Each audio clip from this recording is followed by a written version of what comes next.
2 years after the January 6th Klan attack, it still divides our politics, but the press isn't helping with their spin-offs. Um, Last Friday in the East Room, President Biden had honored the heroes of January 6th at an emotional White House ceremony, where he handed out the Presidential Citizens Medal, which is the country's second highest civilian honor, to 14 different people, including police officers who defended the U.S. Capitol attack against the Klan attack, and the election workers who refused Donald Trump's pressure to overturn the results of the 2020 election. Now, 3 of those medals were awarded to the families of police officers who died in the who died in the days after that attack. Now, history will remember the names, remember the courage, and remember the bravery. This is what Biden had said. The ceremony wasn't without its humorous moments. As Biden spoke up, the cell phone of one honoree started playing the president's announcements on a live delay. I never thought, long pause, I'd hear my own voice, he said to laughter before getting serious again. He did mispronounce the recipient's name, but he was corrected. He got another laugh by telling the recipient, Aquilino, I'm not sure if I'm saying this name right either, or Gonell, who was a sergeant with the Capitol Police, was injured in the Klan insurrection, and that he could mispronounce the president's name. Now, right about then, a young reporter had turned and said, and as we stood watching the ceremony, and said, "Well, the president is really losing it. His Alzheimer's is showing, there's no proof that he has Alzheimer's." And that made people laugh. Then there was the moment when Capitol Police Officer Harry Dunn, who was a towering former college football lineman, had walked up to receive his medal. He said something that couldn't be heard by the audience, but he and Biden laughed it up altogether.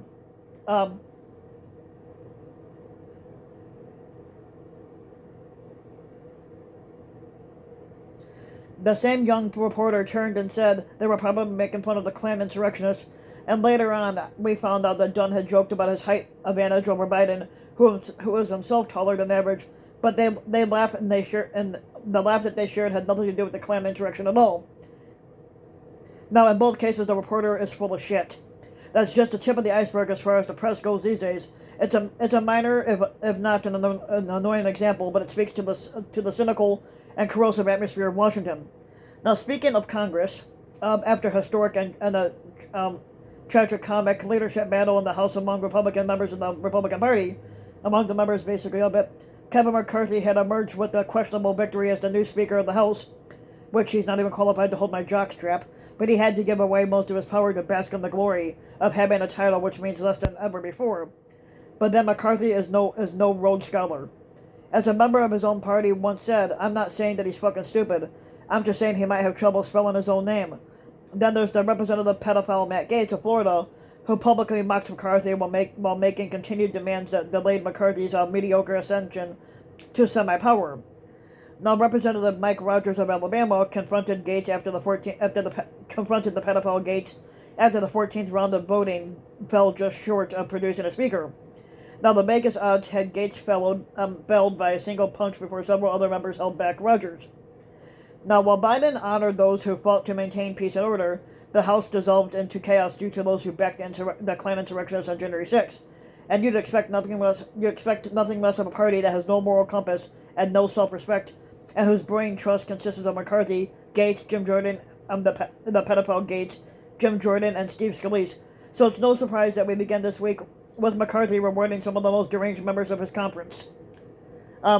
McCarthy taped 11 Republicans as committee chairs who voted to reject the results of the 2020 election.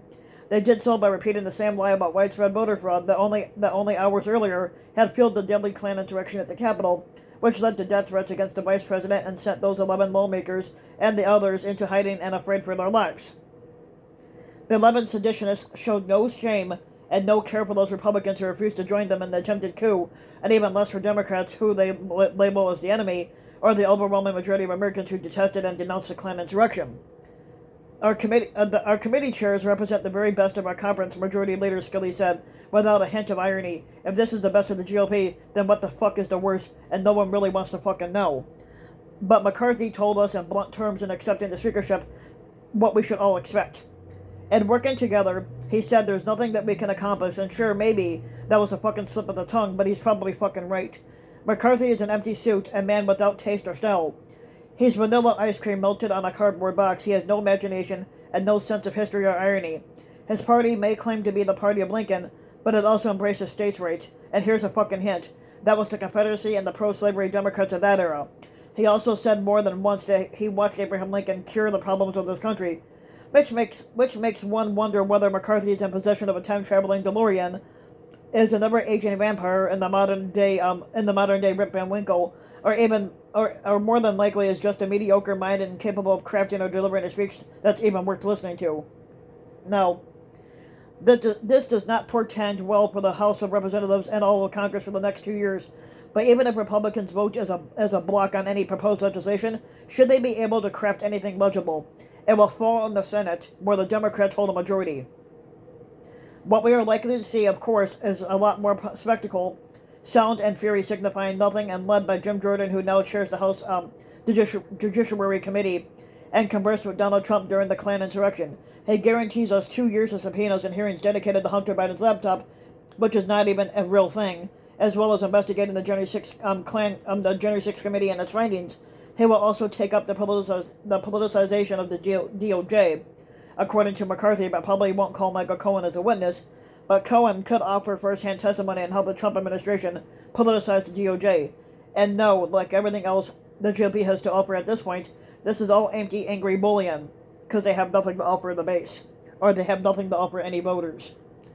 The House will have trouble passing the appropriation bills and omnibus bills, and they will threaten or perhaps cause government shutdowns, and it could easily lead the government to default in its debt. It's just that the Republicans don't understand how Congress works, particularly its members in the House, but also that they simply do not give a shit.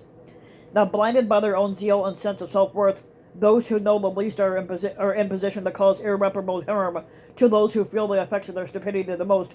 In other words, everyone. The Klan insurrection only failed on January 6th because the efforts of the 14 people recognized by Joe Biden on Friday, and dozens if not hundreds of others who did so without being noticed and without caring to be noticed. Those 14 people that Biden honored, those were the true patriots. In fact, many were real Republicans rather than traitors, and they no longer have a place in party with no shame, no moral center, no honor, and no common sense.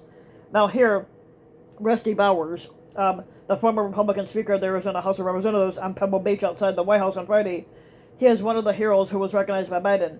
He is as soft-spoken and humble as anyone you'd hope to meet, and he basically told people that he worries about the future of the country, and he was thankful for being recognized for doing his part to save it. He was doing his duty. Basically, he said he was doing his duty, which he was. There is plenty of cause for concern and a still greater need for relentless scrutiny, but I'm afraid it won't come from my brethren in the press. Now, on Friday afternoon, Biden left the White House for a quick stop at his home in Delaware before flying on to Mexico for a meeting with the Mexican president and the Canadian Prime Minister. Now, he was late, of course, as most presidents are when they leave the White House, but he walked out of the residence after dark, and he shook hands with several well-wishers behind a rope line before jogging to Marine One, which was the presidential helicopter. The very same reporter who basically said earlier in the day that the president was befuddled and infirm turned and said, "He's running away from us." No, he did not.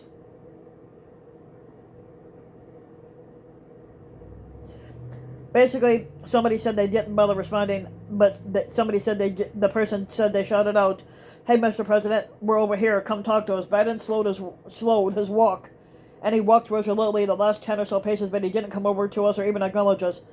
But I did get a laugh in the Secret Service and a couple of White House staffers for my question, so, there's that. Now, once again, some of us in the press don't fucking get it.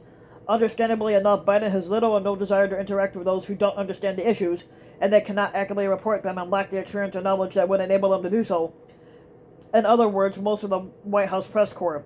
The greatest challenge we have in the press is making sure that our people covering the government understand the issues, and they will hold all politicians accountable and care more about their country than whether or not they can catch a ride on Air Force One. And that brings us to the latest story: the classified documents that were supposedly found in Biden's office, and we don't get that either. Unfortunately, at this point, it seems that while the politicians may be bad, we are fucking worse. The GOP has stated its goals plainly enough. They want to burn it all down, and they will spend the next 2 years doing so while blaming the Democrats and conning the country in hopes of somehow finagling the continued control over the levels of power. If the press is the last bulwark against that con game, then we're all fucking screwed. Now, if you like the video, you can give the video a like and subscribe to my channel, RBW King. You can also hit the notification bell so you'll be notified when a new video comes out. And if you want to support my other channel, I have another YouTube channel called RBW King Reviews, where I do review videos, and if you want to check that out, you can. And also, if you want to donate even further, you can donate to my Patreon link, which you can find either on the About section of YouTube, or you can also find it on the video after it's posted. And thanks for listening.